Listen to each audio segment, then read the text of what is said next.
Today, National Geographic and augmented reality company Indie are going to expose the International Space Station for us.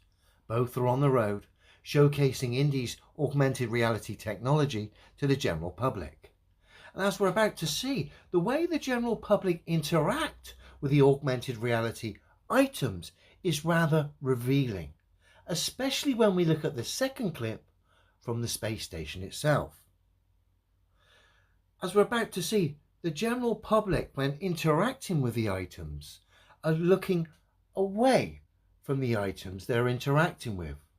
They're having to view it upon a screen, and then based on what they're seeing on the screen, then interact as a result of what they're seeing on the screen. You'll see what I mean now when we play the short clip. So let's have a look.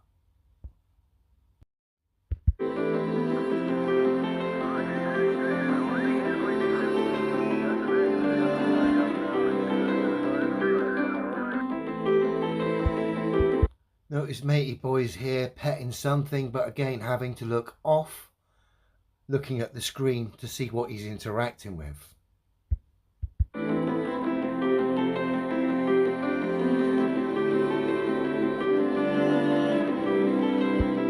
And there we get to see them interacting with a leopard. Of course, mum looking at the screen.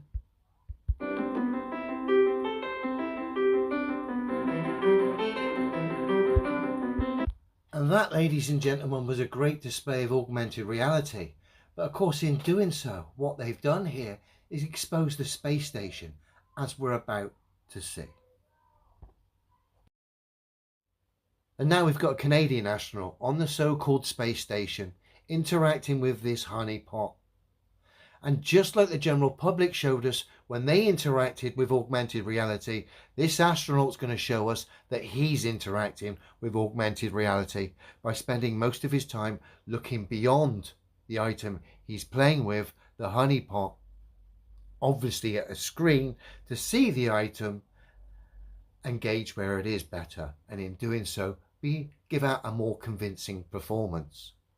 If you really wanted to be convincing, you would have looked at the item you were playing with all the time.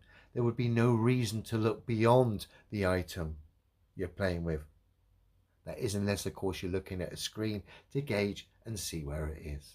So let's have a look at our mate expose himself, the space station, of course with the help of National Geographic and Indie and their augmented reality technology.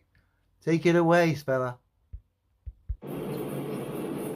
Our so-called astronaut mate here spends most of his time looking at the screen beyond the item he's interacting with, just like the general public did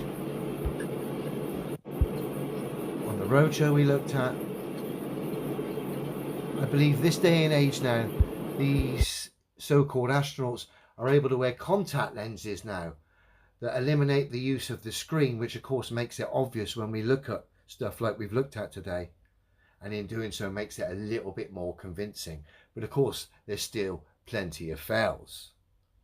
I just thought that was great of National Geographic to show us the techniques which NASA have been using here to fool naive individuals into thinking that there's individuals like this character residing in a space station doing ludicrous speeds around a scientifically impossible ball. Obviously